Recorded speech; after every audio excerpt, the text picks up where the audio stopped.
tewali kusalikako musale gwonna patrol eza Uganda prisons oba patrol eza amakomera ziyingiddewo mu busungu nga zeesooza bwesooza wabula wakati mu zo nga mulimu drone eno ebadde yeetisse baana balenzi y'ababiri, that is Eddy Mutwe ate era wamu ne mwana mulenzi amanyiddwa nga Achileo Kivumbi. Bano nno babadde batuusibwa wali ekanyanya oba ku kooti ey'ekawempe Magistrates Court ekanyanya. Kijja kwewuunyisa nnyo nti ate abantu ababadde mu kooti ate baleeteddwa mu kooti. Security muganda wange ebadde gulugulu era bano olutuusiddwa bwe bati oluguudo olwambuka ku kooti abasajja ne balusuulamu emisanvu. Tebakomye ku kyakubanga balusuulamu emisanvu wonna security ebadde ekubyeko era nga buli wootunula olaba basirikale bokka wabula ate era mukaddeke kamu nga tebakkiriza na wa kamera nga olengera omusirikale oyo wasonga eno olugalo agamba toka babadde tebakkiriza muntu alina kamera kwakisesinga kifo yadde okwakisesinga ekkooti eno ewabadde waleeteddwa Eddy Mutwe wamu ne Achileo Kivumbi. Kati wabiraba nga tonnaba kubanga obitegeera. Enkya ya leero twakeeredde mu kooti y'e Masaka. Eddy Mutwe, Achileo Kivumbi si be bokka wabula ne Smart Wakabi ne General Gaddafi we babadde basuubira okubanga baweebwa beyiro. Saidi eyo kooti neeragira bakomeze bongo ennaku z'omwezi 22 Agusto. Wabula bano olubadde okufulumizibwa ebweru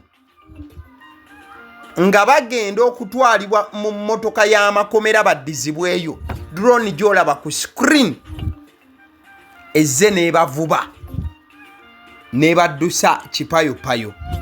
Era mu kusookera ddala David Lewis Rubongoya wamu ne Joel Senyonyi n'abalala ababaddeyo okubadde Shami Malende n'abasigadde basoose kulowooza nti Eddy Mutwe ate era wamu ne Achileo Kivumbi babuziddwawo oba nti they have been abducted. Wabula information etandika okubanga etambula mpola nti ababiri babadde baddusibwa misinde kuleetebwa Kampala.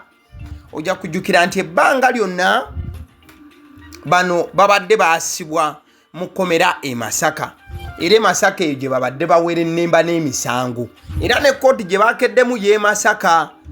Wabula ate kipayopayo nga baba babaleese Kampala paka kuba mu kooti ekanyanya. Awo nno Joel Senyonyi wamu ne David Lewis Rubongoya kanso nalukoola wamu ne kanso oli omulala balinyiddewo ne badduka emisinde.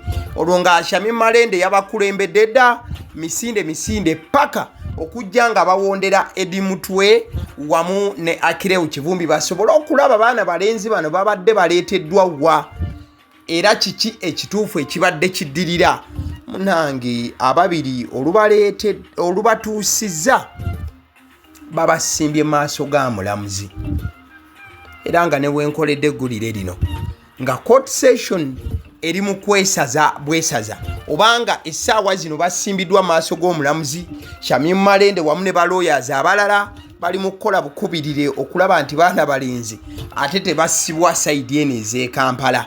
Buli kimu kiri mu kugezaako okubanga kikolebwa okulaba nti buli kimu kiterera. Kansooke nkulage ku Eddy Mutwe olunaku olwaleero bw'abadde mu kooti wali e Masaka. Mwana mulenzi ono Eddy Mutwe bw'aleeteddwa mu kooti abadde n'essuubi ly'amaanyi nnyo nnyini ddala nti oba olwaleero abadde si wa kusula mu kkomera era abadde n'akamwenyumwenyu k'amaanyi nga tamanyi nti court session eno oluggwa ate abasajja bagenda mmuteeka mu drone kipayopayo bamuleete bamukkate e Kampala ate ng'ebiddirira okuva mu kooti.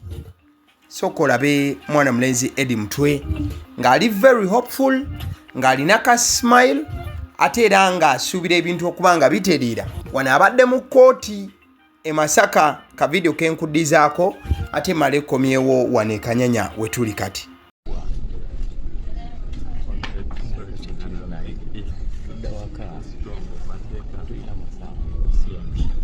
tawulira ku bulumi oba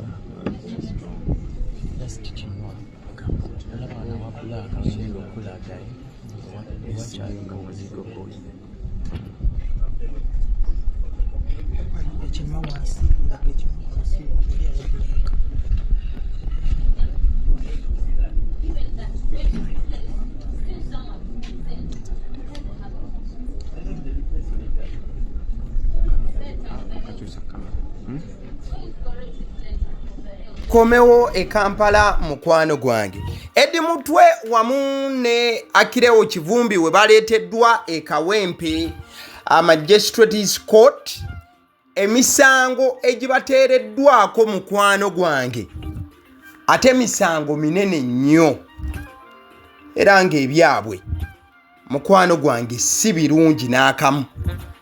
Eddy Mutwe ne Achileo Kivumbi oluleeteddwa mu maaso g'omulamuzi basomeddwa emisango eja unlawful oba omusango gumanyiddwa nga unlawful drilling. Gwe musango ogusomeddwa ababiri bano oba kooti omulamuzi gwabasomedde omusango gwa unlawful drilling. Kati mukwano gwange gwatamanyi omusango gwe basomedde bano kyegusobola okubanga gutegeeza.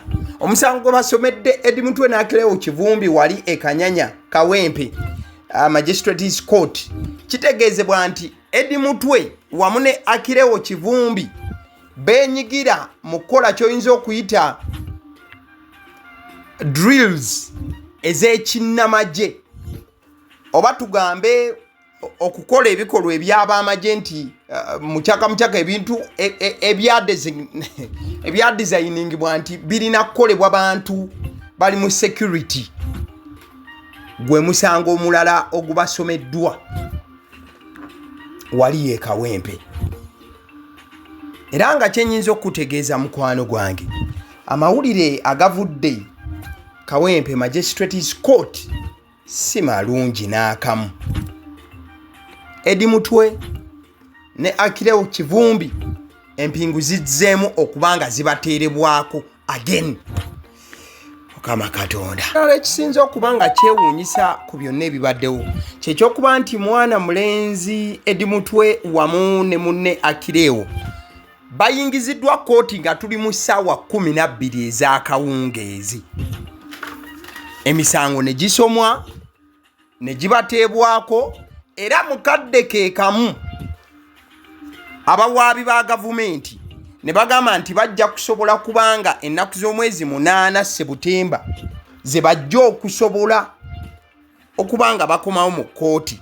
Era basabye Oweekitiibwa omulamuzi asindike olunaku olwanga 8 Sebutemba lwe baba bakomyawo Eddy Mutwe wamu ne Achileo Kivumbi. Kati ate ojjukira ku makya e Masaka bo babagambye bakomezebwewo nga 22 Agusito okuwulira beyire okweyimirirwa ekitegeeza nti Achileo Kivumbi wamu ne Eddy Mutwe newe bajjange ennaku z'omwezi 22 August e Masaka ne babawa beyiro ate balina okuddamu basibwe ku lw'emisango egibateereddwako oba egibasomeddwa olunaku olwaleero akawungeezi.